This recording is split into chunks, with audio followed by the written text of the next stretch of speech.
What's up, fam? Welcome to another episode of the Corporate Cowboys podcast. My name is Alex, and I'm a little under the weather, but shit, y'all need some proof of life.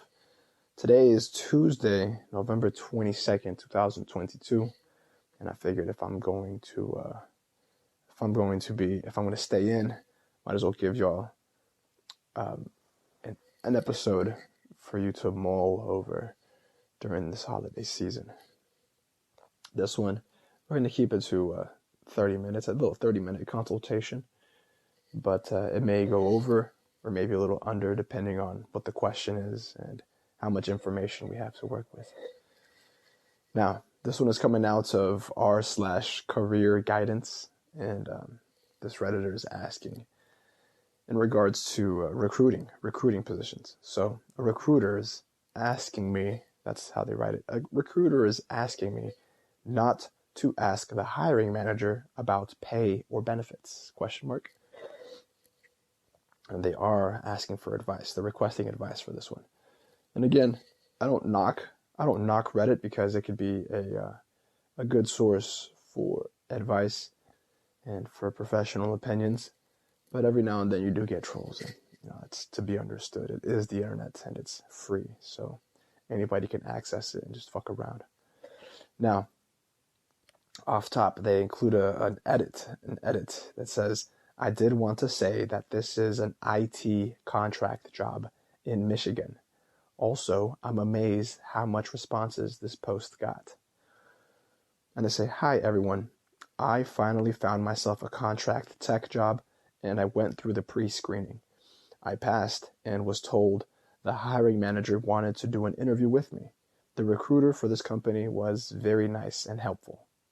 I got an email from another recruiter saying that the recruiter I was talking to was out of the office, and I understand since it's the weekend. I got some nice guidelines for what to ask the manager and pointers, and so far I was having positive thoughts about this job until I saw this in the email. Do not ask about pay or benefits, as those questions should be directed to myself. Now, don't get me wrong, I didn't know what to think of this, and seeing this felt like a red flag. I mean, I know the pay because it was disclosed to me on the job listing and confirmed by the recruiter. I don't know if I'm overthinking this or if I should say something because I remember hearing about the NRLA allowing wage discussion, but I don't know if it applies in this scenario. So, and that makes sense, I suppose. That makes sense. They're not familiar with the recruitment process, and the recruitment process is totally different from being hired in-house. Typically, recruiters work in a department separate from the hiring committee. They work in a department separate from human resources. Sometimes companies might outsource recruitment, so as to get talent for the company. It's not unheard of. Now, to do that, basic recruitment, they are in touch with those components of an organization that determine and decide how much to pay an employee or an executive. And that recruiter then turns around and finds, it could go one of two ways. Either the recruiter turns around and tries to find some talent that doesn't require the entire, shall we call it budget, the entire budgeted salary, and in doing so, because they technically save a company money from what they expected to pay for talent, the recruiter earns a commission, right? Alternatively, the recruiter could advertise itself as a talent searcher, as a headhunter of sorts, and they will negotiate with the company how much certain key positions or certain executives ought to be paid, and then through that, they guarantee that they make some guarantees that they're able to fill those positions with the agreed upon salary. And in that way, they also earn a commission. Now, it's not a red flag because it's not the company who's hiring you. It's the recruitment agency who's hiring you. The recruitment agency pays you, and the company itself pays the recruitment agency. Typically, what I've seen is that the checks you earn may be coming from the recruitment organization, or if they are coming from the company, the recruitment organization still receives a kickback for having found you and having recruited you into a successful hire. Now, this is starkly different from not being able to discuss wages and benefits as a regular employee. And that's not to say you can't talk about how much you make once you are working for the company, regardless of whether or not a recruitment agency, a recruitment organization is the one that hired you. That shouldn't make a difference. Because what they're keeping you from discussing, what they're keeping you from negotiating, essentially, is the key component to your hiring, to the hiring process, which is the salary. And for some individuals, that's a deal breaker because they're not able to negotiate their worth. They are actually reliant on the recruitment agency or on the corporation, on the company, to pay them their worth, because it's not something that they can negotiate through the interview process. And that's what happens. That's actually what happens when you seek the convenience of finding work. You're not out by yourself shooting out applications, sending resumes, going to interviews.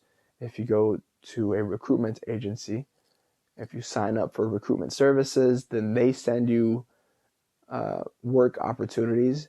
And if you accept the work as it is sold to you, right? So you get paid whatever you see it as being advertised by. Now, whether or not you're able to negotiate with the recruitment company, that's not unheard of. But if they advertise a position with a set salary, that's typically what they're going to stick to.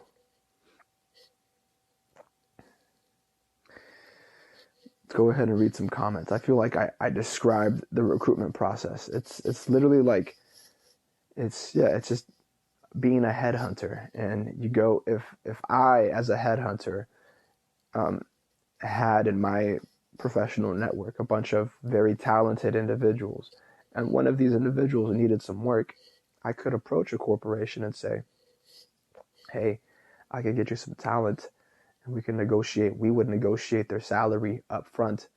And if they agreed to it, then it'd be my job to sell, essentially, not hustle, because if it's a professional network, you don't really want to hustle your own professional network, but you have to sell the position, how you negotiated it, to your professional friend in need of work.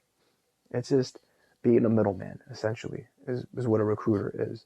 And they do it because it's a market of convenience.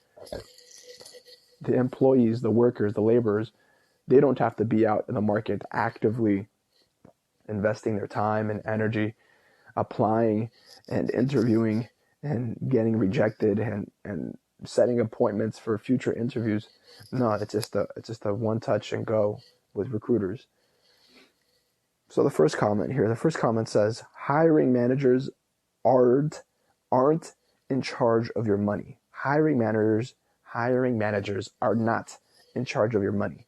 Some talking about it with them represents a risk to the company that the hiring manager isn't trained to negotiate compensation.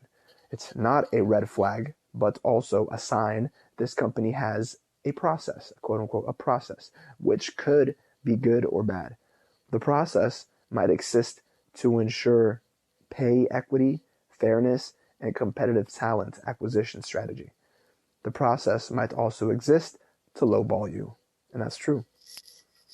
If the recruiter is negotiating your salary for you, what makes you think it's not in their best interest to then negotiate it as low as possible, lower than the projected or budgeted salary of the company, and then everything the company saves, the recruiter takes a percentage in commission. That only makes sense that a recruiter might be incentivized to lowball you in the name of commission. Somebody replies to them saying, as someone who is in a mid-sized company that has grown over the last several years massively, I can tell you having a process is far better than no process, especially when trying to be equitable to people across the firm. Somebody else responds to that first one, to the first one, saying, we no longer allow hiring managers to answer questions about benefits or pay. They don't know what they're doing, and there were too many problems with candidates saying they were given incorrect information. It caused us to lose some great candidates. It's best to let each person stay in their lane. Believe me, they say. And yeah, that makes sense. I mean, if you've got a system down, the compartmentalization of these rules operate effectively, then really there's no need to be mixing duties. There's no need for the hiring manager, which is really just a manager who is there to interview you and find whether or not you are a good fit. The hiring manager is likely not in an informed position to negotiate your salary, your compensation, your benefits, given that the company has a department for that. All right. Second comment here says, many recruiters get paid a commission based on the salary the person they recruited is hired at. So they may want to control those negotiations to prevent candidates from agreeing to lower salaries than the recruiter thinks they can negotiate for. That sounds a little idealistic. What I stated before is that a recruiter sure might negotiate up front, but the company, the organization already has a budgeted salary for that position. And if the recruiter sits down with the company and is able to negotiate something lower for you as the contractor to accept, then it's in the interest of the recruiter to get paid that commission that they have saved for the company. Somebody responds to it is that the problem is that the recruiter's chance of getting you hired goes up the less you ask for. Or the less you accept. So a recruiter might have a 50% chance of getting you hired at $150,000, but a 90% chance of getting you hired at $100,000. It's in their best interest to get you hired the same day for $100,000 than spend a month longer getting you $150K, since their total commission is lower, but their commission per days they've worked is higher. And they include an edit here. The book Freakonomics did a whole chapter on real estate agents doing this for houses. Also, if the recruiter has two candidates going for the same job, they can position one at too high a price to make their other candidate seem more reasonable. The sacrificial candidate might feel aggrieved if they learned of their role, right? So there is additional compartmentalization, especially if the recruiter acts as a sort of agent for the prospective employees, the prospective applicants who are applying for work. And the agent, maybe because of personal interest or financial interest, might negotiate for their candidates at different amounts because they know that a corporation is more or less likely to hire candidates depending on how the recruiter presents them. If the recruiter has two candidates, like this comment is saying, if the recruiter has two candidates and one of them is asking for 100K and the second one is asking for 150K, now we're getting into the gray here, and the recruiter has options to either sell, depending on what their commission agreement looks like. Maybe they get paid a commission for the amount of money you get hired for, or maybe they get paid a commission for the amount of money they save for the corporation. So it might behoove them to sell up the candidate that's asking for 150K, especially if that candidate has abilities, has a special expertise, a special knowledge that the corporation is seeking. So the 150 might likely be worth it. Or the 100K candidate, because the corporation is paying slightly less, they could be hired sooner, depending on how the recruiter navigates that relationship.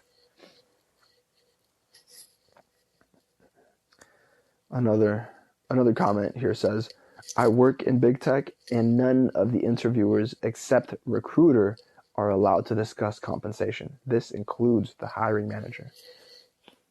Yeah. Now, they say that they work in big tech, which could give us the assumption, which could give us the conclusion, could lead to the conclusion that in big tech, this is a common practice. This is an industry practice. But it might not be the same in big finance, in big law, or in medicine. So you want to keep that in mind. If you are entering the workforce, depending on what your industry is like, you definitely want to research and inform yourself the role that recruiters play and at what levels they're capable of negotiating, how equitable their past negotiations have been. And if you can, talk to former clients of theirs or talk to other executives that have utilized recruiting services.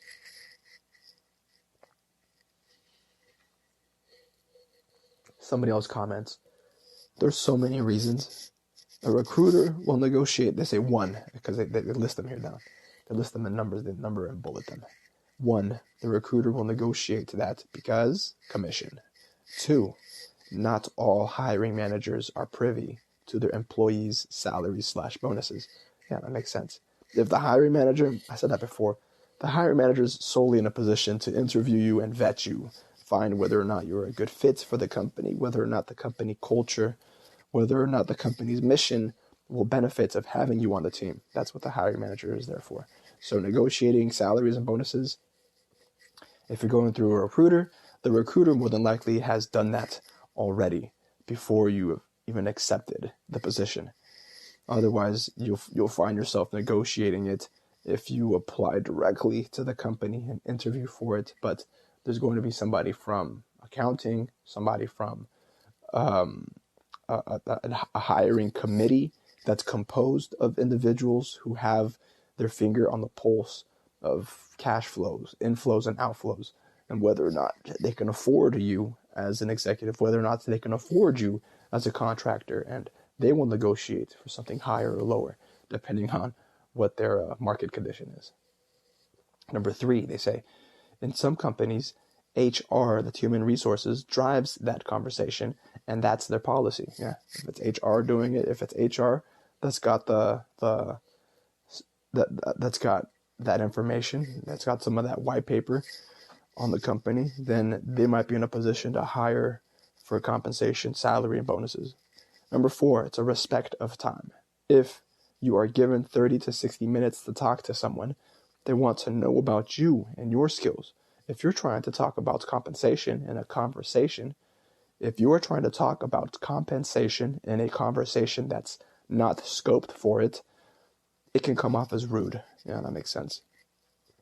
If you're offered the position, the recruiter will come back with the paperwork, and then you can negotiate from there. That's right.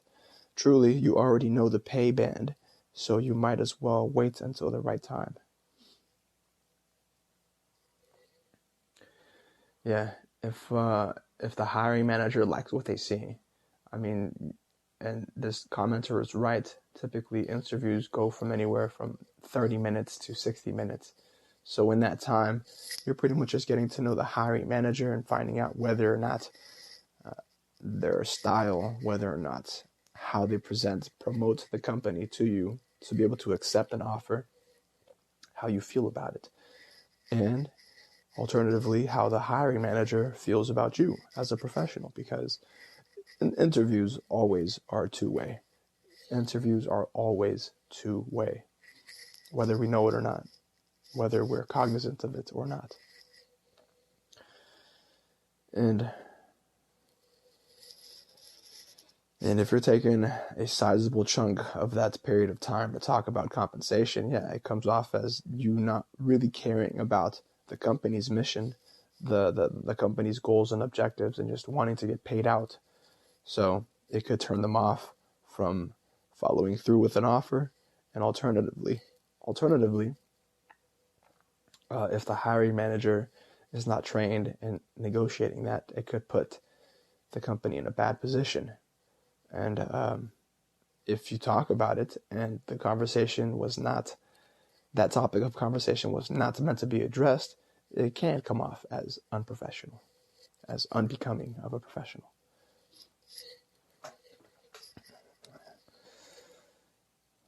Someone else here says, comments, a recruiter reached out to me about a position. We both agreed on a salary range, and he set an interview with the IT manager.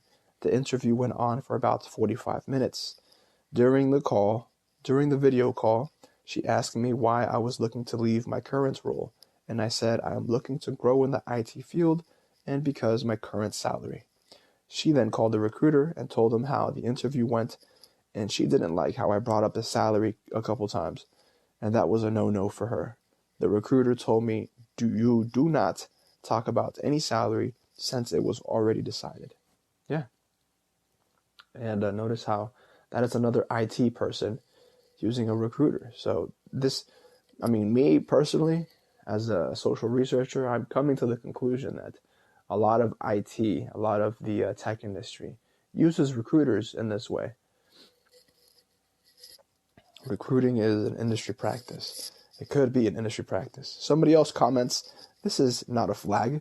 This is how the vast majority of third-party recruiters handle negotiations. Openly discuss the salary when the recruiter broaches that convo with you. Yeah, that's a conversation you want to have with the recruiter. And looking back at the email, that's actually what the recruiter says, that if they have questions about compensation, that they should be directed to the recruiter. So, first, you want to knock the interview out of the park, right? And if the interview goes well, if the hiring manager wants to extend an offer, then you return to the recruiter.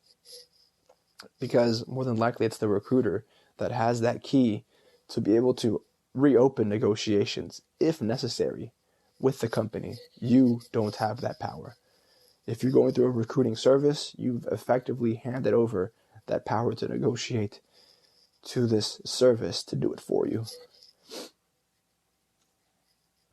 Oh, shit.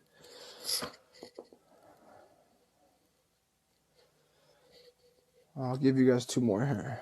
There's another one says that it's not an automatic red flag, depending on the level that you'd be going in at and the structure of the company. The hiring manager may not be the one in charge of your initial salary. They may be consulted, like if you ask for 80K and the company is trying to determine if they should offer 70 or 75K, but not have the specifics. They may also be one of those people who are looking for the person who doesn't talk about salary and is just there due to the love of their job, so talking about it automatically ranks the interview. It may also be a red flag, but I wouldn't write it off just yet.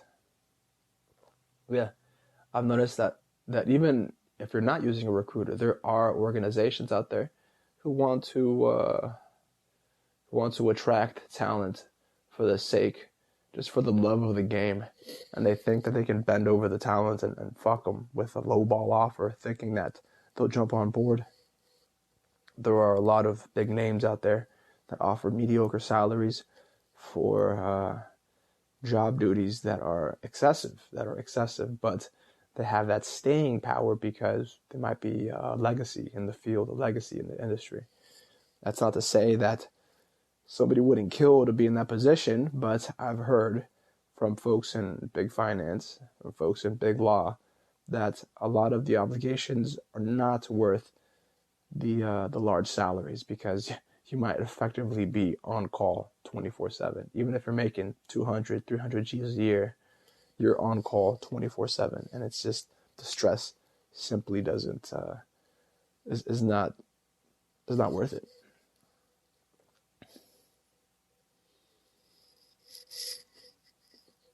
I'll give you one more here. So it's not necessarily a red flag, they say. It makes sense to discuss with an HR person, but since they said so, go ask them. Yes, yeah, finally. In the email, they say, talk to them about salary and compensation. Do not talk to the hiring manager. So you want to follow the instructions, especially if you've signed up for the service.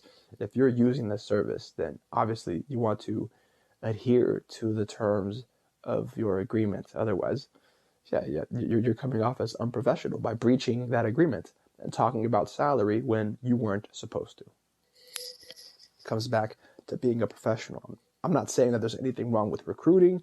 It's just a different layer to this corporate game that you have to keep in mind, be mindful of, that you navigate it differently. You navigate it differently. All right. Well, if you like what you heard, you can follow us on Instagram. Obviously, it's the Corporate Cowboys. It's at Corporate Cowboys with a Z at the end. The Corporate Cowboys podcast is also on Patreon. It's everywhere that everywhere that podcasts are published, and there are a couple of links floating around to be able to send donations if you would like to keep this operation non-for-profit. Obviously, I mean, I'm not in it for the profit. I'm in it for the power and the influence, right? Because ultimately, I could be doing something else. I could be supremely incognito and just doing work behind the scenes. But I get that there are a lot of individuals still stuck having to navigate and operate inside of corporate, because this is a corporate world after all. So I'm here to lend you some knowledge. I'm here to lend you a professional opinion. If you want to do a one-on-one, by all means, you can shoot us a direct message or an email. And you could also use snail mail. That's P.O. Box 3372, Rancho Cordova, California, 95741. You could send us, I don't know, contraband, what have you. No, I'm kidding. Send us handwritten letters. And we'll be in touch. Have yourself a nice holiday. If you don't hear from me before then, take care.